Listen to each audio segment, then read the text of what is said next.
If you're thinking about starting an Airbnb business, but you're not sure quite where to start, you don't know if it's worth it, or if you're going to end up with a bunch of party guests and broken furniture, say no more.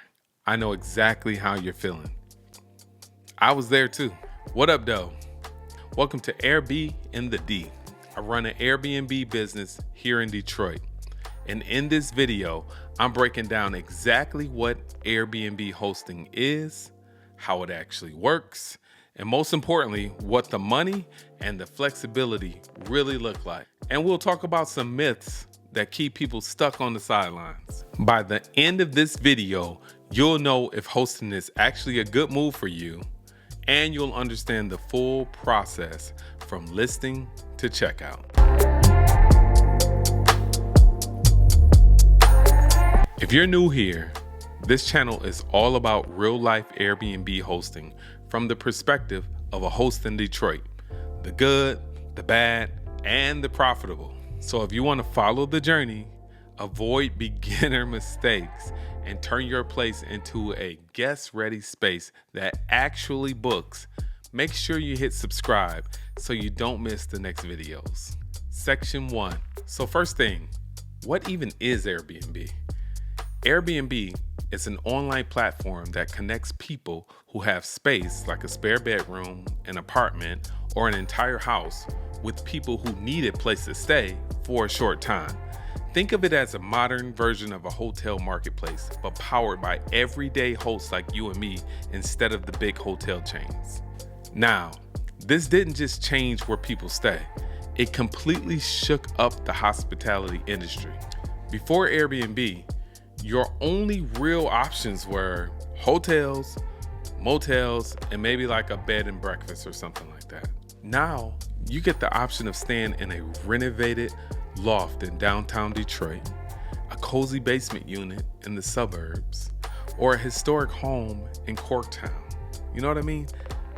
Or just a regular lived-in home with that cozy feel that reminds you of home. Now, from the guest side, that means more personality, more local flavor, and often more space for less money. From the host side, your side, this created an opportunity. Regular people can now make money from real estate they already have, or you can strategically get. You don't need to own a hotel. You might already be sitting on an asset. In cities like Detroit, where you have a mix of business travelers, people coming for sports, concerts, and people visiting family, Airbnb lets you tap into that demand without building an entire business from scratch like a hotel chain. So that's the big picture. Airbnb has turned spare space into a real income opportunity. And that's what we're here to dig into, because I want you to be able to get some of this money with me. Section 2, the benefits of becoming a host. Let's talk about the part that everyone wants to know. What's in it for you? Number 1, income potential.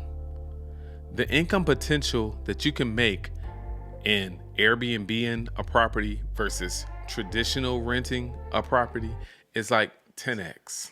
Now, I'm not gonna throw crazy numbers at you like you'll make $10,000 in a month with no effort. Follow me. I'm not gonna lie to you, and that's not realistic. But hosting can help you cover your mortgage or your rent, pay your property taxes, fund renovations or upgrades, become a legit side hustle, or even a full-time income if you scale it. The amount you make depends on your location. For me, it's Detroit. Detroit is big for events, sports, and weekends. Your property type and quality, how often you're booked, and how well you manage your pricing and reviews. In future videos, I'll break down real numbers from my Detroit Airbnb so you can see exactly what's possible, not just theory. Number 2, flexibility. One of the biggest perks is control. You choose when your place is available, what nights to block off for yourself or for your family or for some maintenance. You choose your house rules, your nightly rate, and discounts. You're in control of everything. So if you have a 9 to 5, you can still host. If you travel a lot, You can still host. You can close your calendar, or you can make money while you're on vacation. If you're like me, or if you're just testing this out, you can just test it out part-time and not go all the way in. You're not locked into a long-term lease with a tenant. You're working with short stays on your schedule. Number 3, creative control and pride. This is the part people don't talk about enough. This is my favorite part. Hosting opens up a door to let you design a space that reflects your style. It shows off your city, in my case, Detroit. Let's go. Through art, guidebooks, and local recommendations, you can create experiences that guests remember. One couple got engaged in my property and my Airbnb like a year or two ago. That feeling when you read a 5-star review where someone says, "This was the best stay we've had," that is satisfying. It also boosts your listing in the search. Number 4, building a skill set. Now, when you become a host, you're quietly learning some skills that you didn't intend to learn. You're going to learn photography and staging. You're going to learn customer service and communication. You're going to learn pricing strategy, basic business and operations. These are skills you can use way beyond Airbnb. Section 3, overview of the hosting process. Now let's zoom out a little bit and walk through the entire hosting journey from start to finish. This is like the 10,000 foot overview.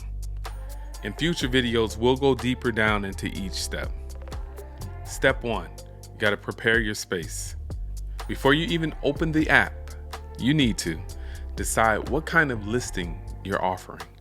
It could be the entire place, a private room, or a shared space.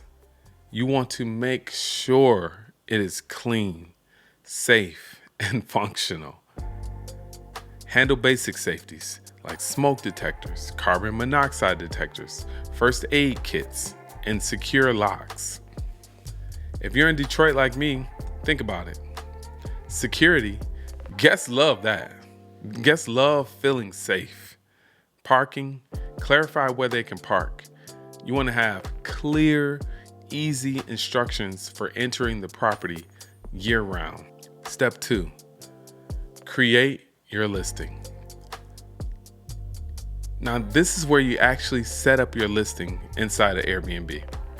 You can write a title and description that clearly explains what guests get.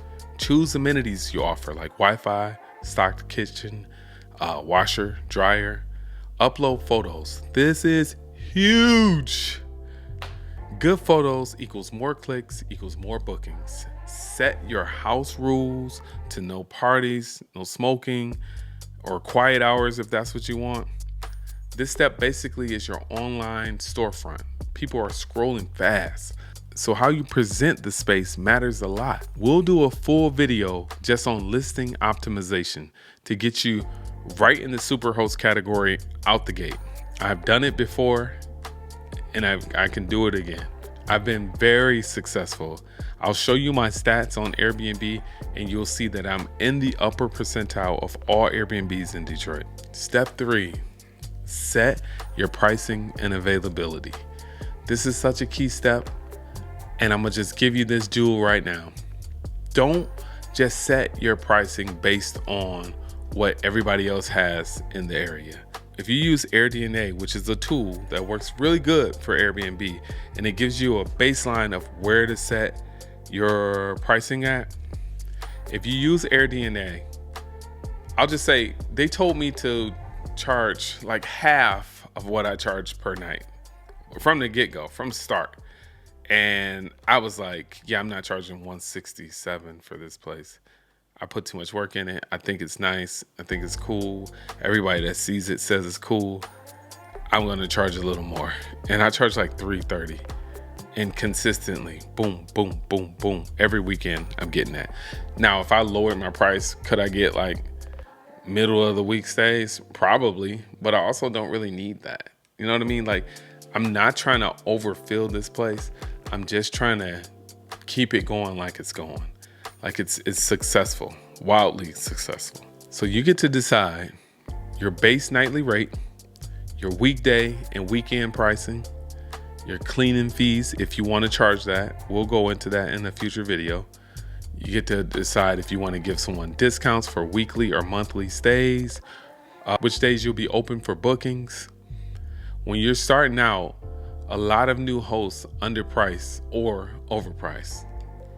I recommend just start a little bit competitive in your area, see what everybody else is charging, and if yours is nicer, you think you look at their places, look at their Airbnbs and look at your Airbnb and gauge it. Be honest. Like, are they better than me? If they're better than me, maybe you should charge about the same or a little less. If you're better than them, then charge a little more. That's how I say. Focus on getting 5-star reviews in the beginning. I can't stress how important that is and how far that gets you. I think I was a super host within my first 2 months, and I was so geeked. I'm not gonna lie. Like, that made me so geek. When I got that notification, I think I posted it on Facebook, like, and Instagram, like, yo, I'm a super house. Like, that was big for me. I was so geeked because being a super host is everything to me. Like, because when I stay at so many Airbnbs, when I'm looking at their Airbnbs, I'm trying to see, are they a super host? Like, do everybody love it? That's how I am. And a super host just means like you consistently get like 4.8 and up stars. So reviews are so important. The worst thing you can get is a no review. Well, the worst thing you can get is a bad review. But ask people to leave you a 5-star review. If you earn it. If you feel like you earned it, it's not hard for you to ask them to do that. That's how I feel. I've earned the 5-star review, so I'm asking you to give me a 5-star review. I don't even ask anymore. I just say leave a review, and the reviews are mostly 5-star. But in the beginning, I would say, hey, leave me a good review. I would say stuff like that. I used to leave like bottles of wine there for the guests. Bags of, in Detroit, they got these chips called Better Made potato chips. I used to leave that type of stuff. But we'll get into that, all of the little tricks in the future videos. You need to subscribe to the channel. And I'm going to have an email list of like all of the materials that you're going to need to set up your first Airbnb. All of where I get my towels from, where I get my silverware from, where I get everything from, the art on the wall, everything. I'm going to be dropping so many jewels because I feel like I'm kind of a big deal at this Airbnb game. Even though I only have one right now, well, technically 2. I'm building the second one. But I feel like I know what I'm doing just by trial and error. Nobody taught me.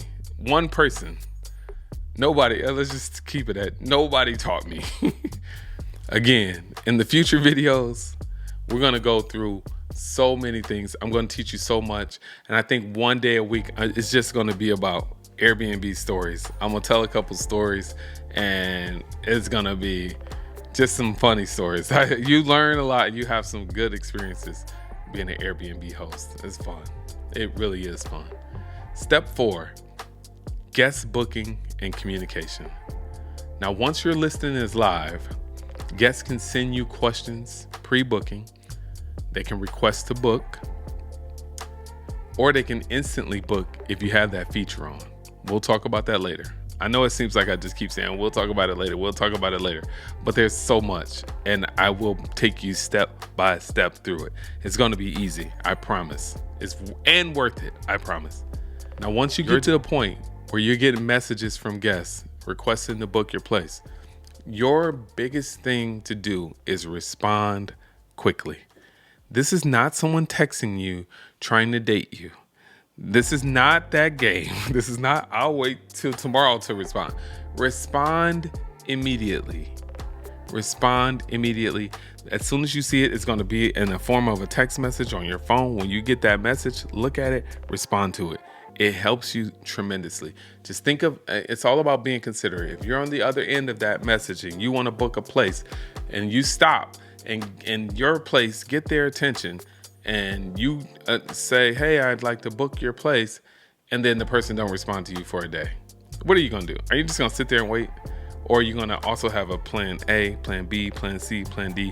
Who knows where your place is? But if you're plan C, let's say you're plan C and you're the first one to respond, and you're kind, and you're not a jerk, and you're not being a smartass in your responses, what's going to happen? You're going to end up getting that guest. So just respond. You got to take it serious. I promise you, if you take it serious, you can't be like, oh, I didn't know they messaged me, man. I missed it. Let your wife, let your girlfriend, let your boyfriend, let your son, let your daughter, everybody be involved in getting the message, because the more people that's getting it, if you're not a person that responds quickly, the more people that's getting that message, the more likelihood that it will be responded to fast. So answer the questions that they may ask clearly and honestly. Don't lie to get them to book, and then they come there and see that you really only got one bed and and no no Wi-Fi. You got dial-up AOL internet from somewhere. Don't do that. Be honest with the people about the questions they ask, and use their questions as, oh, I need to add that. I need to add that. The things I've added more and more and more to my Airbnbs, just from the experience of having an Airbnb, you can't even know it all. Just like starting out, I'm going to do it all. I'm giving you so much game. I'm giving you so much information on this channel. Like, I'm going to teach you everything you need to get started. And you're going to see how far you are. You're going to see when you start the things they're going to be like, oh, thank you for this. This is so nice that you did this. So thoughtful. Da, da, da. 5-star reviews. That's what you'll get. I promise you. Trust me, this is like my passion. As you can see, I'm like turned up right now because I'm excited to even share with you all the things that I'm going to share with you. So in this section is where you get to confirm details like check-in time, the number of guests, and any special requests. Sometimes I would ask people like, do you have, if somebody got a baby, I'm like, oh, you got a baby? Man, let me tell you. Look, these people were coming there. My house sleeps 10 people. These people were coming there and they said, we got this, 6 adults, 3 teenagers, and 1 infant. And I was like, okay, cool. I immediately went on Amazon and ordered a baby crib, like a whole baby bassinet thing or whatever. I ordered that. And then I went to Meijer here in Michigan, Detroit. I went to Meijer and I bought some baby blankets, baby distilled water. I bought, what else was it? Oh, a baby, little baby robe after they bathed. Did I leave a baby tub? I might have bought a baby tub. Like, just because I'm like, this is a nice thing to do. And the people were like, oh my God, you didn't have to do all this. Thank you so much. That's so nice. And I was like, yeah, just keep the towel and you keep all the baby stuff, and I'll, leave the baby bed and stuff like that. But it was my pleasure to do so because I just want to make people comfortable naturally. And I'm not like so petty. You can't be petty in this business. You have to be like genuinely giving.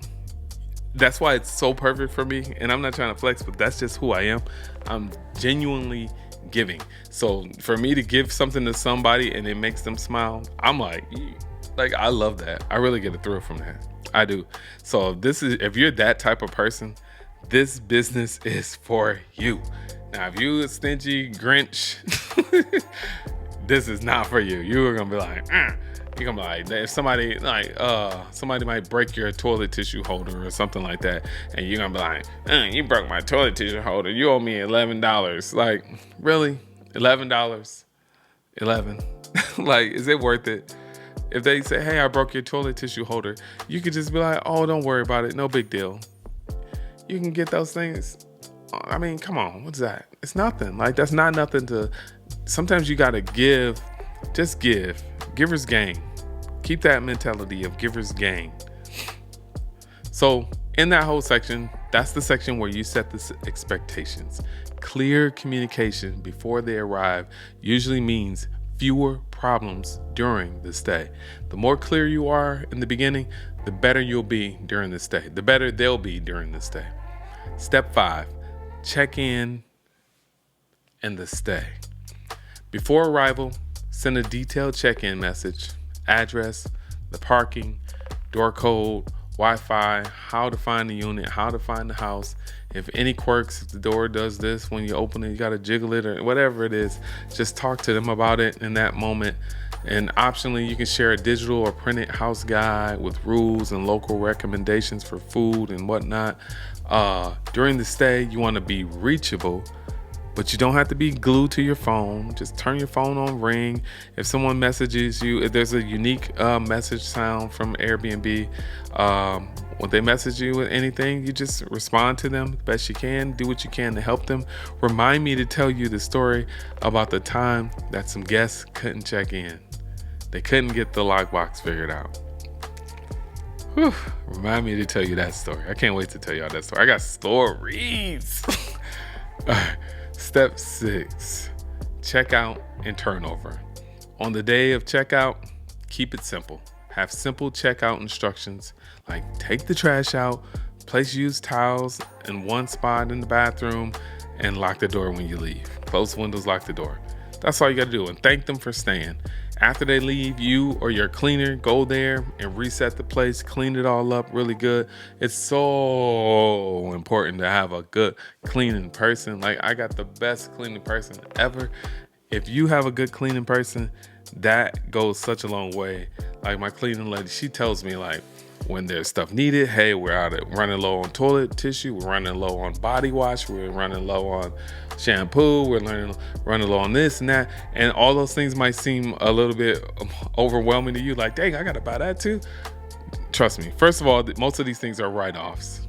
That's why it's good to have this and a regular job, so they can take less taxes out your main job, and you can use this to write it off.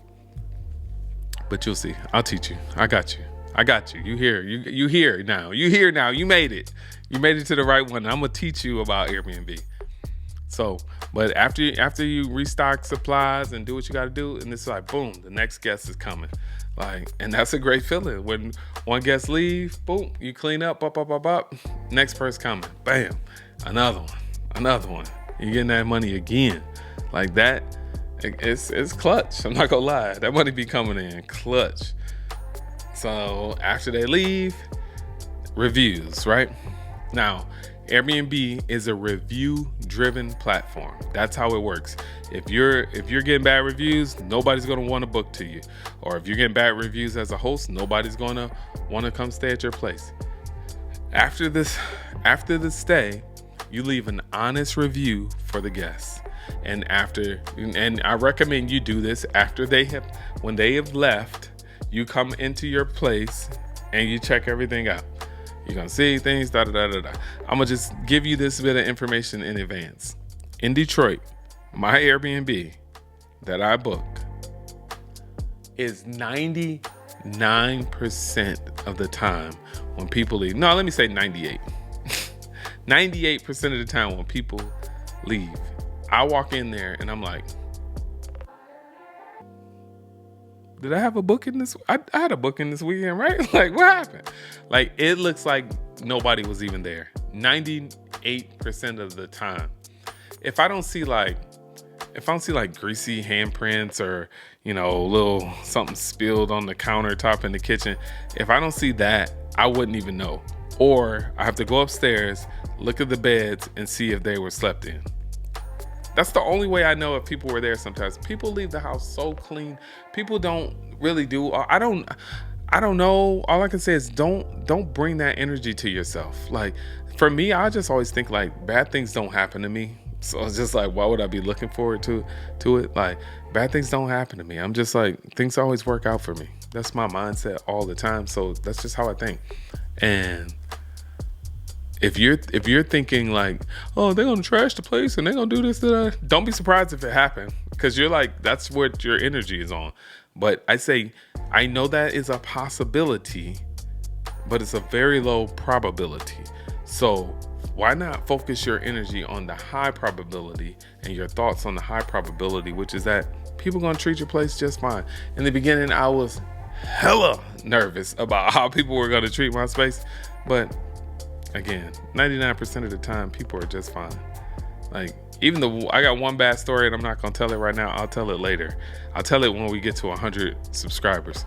But, or my one bad story at 100 subscribers. But that video, even that wasn't that bad. It just depends. It was more so gross. But like I said, I got stories. But you leave the reviews, they leave a review for you. Blah, blah, blah, blah, blah. This helps you. Your reviews is everything. You want 5-star reviews because that's going to help you get more bookings. When people go to search for a house, they're going to see your place right up there in the front. So that helps big time. And really, that's the full cycle from listing creation to checkout. Now, section 4, common misconceptions about hosting. Now let's clear up some myths that scare people away. Misconception number 1, it's passive income. People nowadays, it seems like people just love this phrase, but hosting is not truly passive. You're either gonna spend time managing messages, cleaners, and issues, if any. Not if any, because they will come. Or you're gonna spend money hiring a host or a property manager. If you have a good cleaning person, they kind of play like in between property manager and host. Now, is it flexible? Yes. Can you systemize it? Absolutely. But don't expect to set it and forget it. Treat it like a small business and you'll do much better long term. You need to have your hands on. You need to talk to the people, talk to your guests. You know, you need to do this stuff because it'll help you so much when you do scale, because you've already had the experiences. When you ever hire a managing company, and I would say you don't need a managing company if you have a 9-to-5 and you got Airbnb. I don't think you need a managing company until you got more than 5 Airbnbs, maybe. I don't know, 3 to 5. But I think you can handle 3 by yourself. And plus, it's gonna be Airbnb University. That's what it's gonna be. Misconception number 2, guests will destroy my place. Now, can that happen? Again, like I said, very rarely, yes. But Airbnb has reviews that you can screen guests based on their past stays. If people been good on all their other stays, it's highly unlikely that they're gonna come to your place and trash it. They never trashed nothing in 10 years of it being on Airbnb, and now they're gonna come to your place and just trash it. Probably not gonna happen, okay? So use the reviews to determine if you wanna rent to a guest. You know, you're gonna have some house rules. You get security deposits and support options in certain cases. You'll be fine. In fact, in my experience, when your listing looks well cared for, has clear rules, is priced appropriately, you attract better guests. Plus, you can install smart locks, exterior cameras pointed at entrances, follow Airbnb's rules to monitor comings and goings. So you really don't have that much to worry about. Misconception number 3, you need a fancy luxury property. You really don't. Don't think you can just throw your little flannel sheet on your bed and tell people you're renting out your place as an Airbnb. No, that's not gonna work. Guests care about cleanliness, accuracy of the listing, safety, comfort, like a good bed, working heat, working AC, and decent Wi-Fi. Don't tell the people you got Wi-Fi and you got dial-up AOL. You don't need marble countertops. You just need a clean, well thought out, cozy space in a decent location, and that can perform very, very well.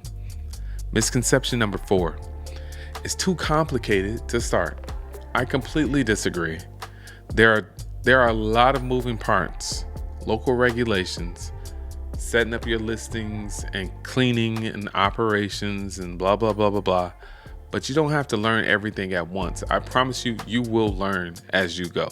That's literally why I started this channel, to walk you through it step by step, using my own Detroit Airbnb as the example. I'm going to show you all of the bookings. I'm going to show you the pricing. I'm going to show you how much money I made in year 1, year 2, and now we're headed into year 3. And I'm going to break it all down to you.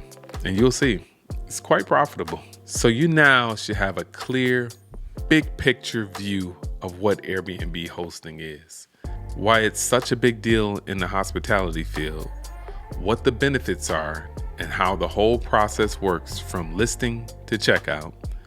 Now in the next videos, I'm going to break this down into how to set up your listing the right way, how to price your place so it actually gets booked.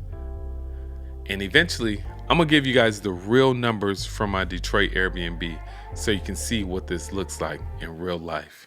Remind me once we get to 500 subs.